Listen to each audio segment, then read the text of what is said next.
boo xoolee du simple on moom benn jour dafa wax ni Babacar Touré Ousmane Sonko capitaine Touré c'est la cellule pensante les intellectuels du MFDC fu ma sant yàlla mooy def ci dugal Bassirou Diomaye Faye mu ne Bassirou ñun ñëpp ci MFDC lañu bokk. loolu moo mënoon weddi information bi. mais Bassirou Diomaye Faye lu lan moo ko boolee Casamance xam nga ma wax. c'est-à-dire moom li muy waxal nit ñi c'est matin midi soir waa ji day toog di inventé di sosal doomu aadama yi mais dañ koy porter plainte mais boo ko porter plainte du dem fenn c'est comme à plusieurs reprises bu ñu naan Babacar Touré jox na 40 millions Adji Sarr pour jënd ko mais du dëgg mais tu perds pas ton temps parce que da ngay dem ci commissariat ba nga fay yendoo ko kii mais nag tey yooyu lañ foogoon ni dépassé nañ ko fan nag ndeke ñoom dañu réorganiser wu ñun leen ok diw mooy nekk gérer logiciel diw mooy gérer saaga diw mooy gérer lii gars yi nga xam ne nag ñoom ñu ngi xaalis yu bëri ñoo xam ne léegi ñu woo leen ñu activer leen ñoom pour ñoom ñu commencer def seen affaire c'est ce qui s'est passé. mais loolu lu koy firndeel diw mooy def lii diw mooy def lii diw mooy def lii. moom lan la wax moom Bah Diakhaté coordonnateur des activistes républicains. kan moo ci activiste si ñoom kan l'activisme expliqué naa la c'est quoi l'activisme kan nga si gis ku def activisme si ñoom du moom Bah Diakhaté du Fatou Tampi du kii Pabale Diakhaté bee nu mu tudd encore. imam non beneen Diakhaté bi. ancien Moustapha Diakhaté du ci kenn. du Tange du kenn si ñoom ku def activisme lu ñuy def rek mooy ñu wax leen ni saaga leen diw Tange sant yàlla ba suñu borom ci boppam moom moo ko feeñal mu def audio boo xam ne mu ne lii muy def yëpp dañ ko fay. pour mu di ko def moo ko wax. alors que ñun xam nañ ko gars yi dañ lay wone la. yàqal ma xalaatal sa bopp da nga war a defaru da nga war a xalaat sa bopp Ousmane Sonko ñoom politiciens yi ñoom ñëpp a yem. parce que man def nañ ma ko da ngay dem lijjanti sa bopp nga wax ñu lan nga bëgg muy terrain muy kër muy poste muy xaalis wax ñu loo bëgg ñu jox la barke alxuraanul karim wax nañ ma ko plusieurs fois xaalis a ngi nii wax ñu loo bëgg ñu jox la bu ko defee waxuñu la sax sama classe yi man waxuñu ma pour nga wor Ousmane Sonko mais dañ ma ne pour nga noppi nga neutre man leen man ma xam dëgg ma tëddee ci dëgg boobu ci li jëm ci tuumaal jàmbur bu ma ko defee du ma jig mais lu ci Babacar Touré lu ci keneen ak keneen dara munul firi dara munul prouver engagement bi ni lu dul dañu nekk dans une entreprise délictuelle mun naa ne sax une entreprise criminelle parce que coro naa la defal benn scoop fii Bah Diakhaté dañu waxoon ni tey suba lañ koy deferee kenn deferee wu ko de ba moytulee suba lañ koy deferee wala gannaaw suba parce que Bah Diakhaté ci lu mu nekk nii dinañu xool toutes ces connexions képp koo xam ne yaa ngi jokkoo ak Bah Diakhaté réunion ngeen waxtaan ngeen bu ngeen ko defee par voie électronique tey bu la yeboo nga préparé. donc loolu moo taxoon nga ne liste bi jeexagul. non jaaxul mu ngi doog a commencé. d'accord xam nga waxoon naa la démb ne leen dama leen ne du ma joxe sax ay tur parce que kenn du ma ne Babacar foo jëlee information parce que ku xam Babacar Touré xam ne investigation la def xam ne les informations sensibles mas naa ko joxe même bi fi Macky Sall nekkoon am fi toute la toute puissance. tey ce matin ay 6 heures du matin. 6 heures du matin. lanu jëli oustaz bële nan la tudd encore. oustaz Cheikh Tidiane Ndaw non oustaz la oustaz Cheikh Tidiane Ndaw gannaaw ba mu dawee dafa daw fay numéro téléphone am yëpp këram ba ñu ko xamee Castor beneen kër gi lañ ko xamee beneen jabaram bi unité Castor 1 fa lañ ko jàppee 6 heures ba tey moom it mu ngi dans les liens de la détention mais lii yëf la boo xam ne dafay commencer pour mu élargir parce que ñii il faut une bonne fois xam nga ñoom dañ leen gënoon liste ñu ne nan ñu neutraliser ñun ñu doon wax dëgg. xam nga ndax xëy na nga koy fàttaliku waxoon naa leen Sénégal balaa vague d'arrestation di commencer ma leen génn nañu liste boo xam ne nee nañu il faut ñu dugal Ousmane Sonko ci kaso bi mais balaa ñu ko dugal il faut ñu neutraliser ay Babacar Touré. ay Pape Alé Niang ainsi de suite joxoon naa leen liste ba. liste ba bàyyiwuñu ci kenn tey ñoom groupe lañ def ñun defuñu woon dara dañ doon wax dëgg te yàlla tax ñi nag waxuñu dëgg waxuñu jàngalewuñu dara saaga la ñuy jàngale ne serait-ce que ma wax la kaw. nit ak nit buy sëy wala góor jigéen mais nit ak nit buy sëy ci biir néeg lay nekk yow boo duggulee boo leen ñettalulee noo koy xamee naka la nit mën a imaginer di xool ay nit ne diw ak diw ay góor jigéen nañu te amuloo fenn foo ko teg loolu moo tax lii il faut qu'on s'attaque à ça parce que l'objectif lan la c'est de saper le moral des populations ne serait-ce que nga wax xibaar boo xam ne bu ko nit ñi déggee dañuy jëpp ñi ñu diriger.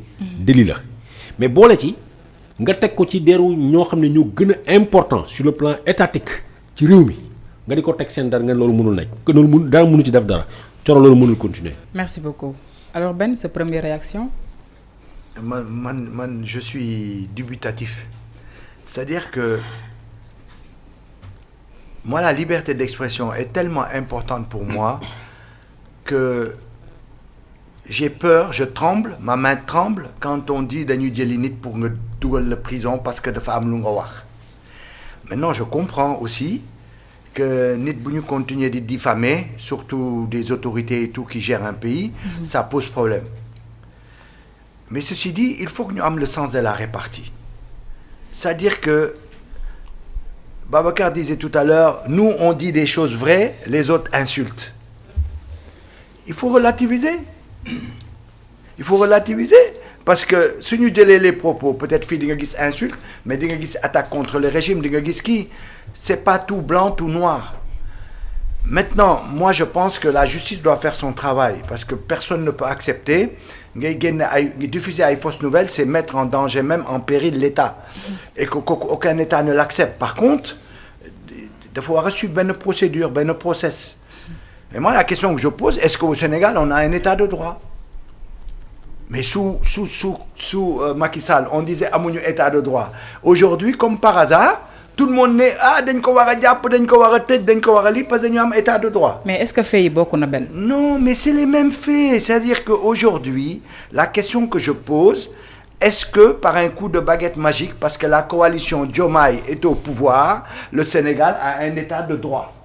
La question que je vous pose, pour moi, c'est pas parce qu'on a changé le procureur de la République ou les magistrats qu'on a un état de droit. C'est les mêmes qui étaient là avant. C'est le même procureur qui est là. C'est le même. C'est le même aussi. Alors, on n'a pas plus d'état de droit. Deuxième cabinet aussi, c'est le même juge. Hein. Attends. Aucun mouvement n'a été constaté dans la magistrature. Mais quand on parle d'état de droit, un état de droit de femme, moi, le droit à la justice pour tout le monde, mieux pour accéder à la justice, le droit à pouvoir se défendre, le droit à la transparence, le droit à une justice équitable, etc. L'olieu à mon fils, c'est-à-dire nous quand on a demandé la réforme au niveau de ce pays-là et que Diomaye, le président Diomaye a signé le pacte citoyen qui pour l'essentiel tourne autour des questions de l'hyper-présidentialisme, les questions de notre citoyenneté, les questions là fondamentales. Ce n'est même pas les questions du programme. Le programme, mais ils peuvent appliquer le programme qu'ils ont mis et qui les a emmenés au pouvoir, c'est tout à fait normal. Mais sur les questions de citoyenneté, nous serons intransigeants pour nous appliquer quoi. On ne l'a pas encore appliqué. Le gouvernement met en place des séminaires pour travailler, pour voir nous quoi il fait. Mais on ne peut pas tout de suite commencer à réprimer. Tu réprimes avec un appareil que tu as combattu. Ceci dit, il faut que... Moi, ce que je ne comprends pas dans les réseaux sociaux, c'est que c'est cette capacité à vouloir coûte que coûte tuer tout ce qui est critique, tout ce qui ne va pas dans le sens... Soit dans les nez, soit oh c'est trop tôt, soit mais on est d'accord, mais tu as le droit de dire, même si tu dis que c'est trop tôt pour te critiquer, j'ai le droit de dire ok, mais direction bing et ça me pose problème, je peux le dire. Alors tu me dis qu'on ne doit pas insulter, on doit parler comme ça, mais Babacar, même quand on parle comme ça, tu es réprimé dans les réseaux sociaux. Ça veut dire qu'il faut éduquer les gens, en fait. C'est une question de citoyenneté. Il faut éduquer le peuple. Éduquer les gens à aller dans cette direction-là. Ça veut dire que, nit bouy saga, dit le traiter d'homosexuel, dit le traiter de ci, des sagas, sa famille et tout ça. C'est vrai que la justice doit faire jouer son rôle. Mais le plus grand rôle, c'est que le peuple a le sens de la répartie. Moi, parce que quand au fond, pourquoi nous l'en fait? C'est parce qu'ils ont un public, parce qu'ils ont une capacité de nuisance. Capacité de nuisance, c'est parce que nous avons une certaine aura, nous avons etc. Donc il faut éduquer le peuple, nous allons tomber dessus. C'est l'éducation de ton peuple qui te permet d'aller. Parce que la politique, c'est ça. Par exemple, il est très fort au plan politique pour préparer des rapports, mais munul wax ki mom mun na wax boko joxe affaire bi dina lako waxal dina lako mun jaay ki mom il est populiste dina moy mais les communistes nous ont vendu ça. Chez les communistes tu as différentes strates des gens, les gens qui sont dans les syndicats, comment on parle dans les syndicats aux ouvriers pour les gagner, comment on fait ceci. Ben, ces histoires-là d'activistes-là qu'on a dans les réseaux sociaux, c'est une forme de cela. Seulement, ça prend des dimensions où ce n'est plus comme le disait Babacar,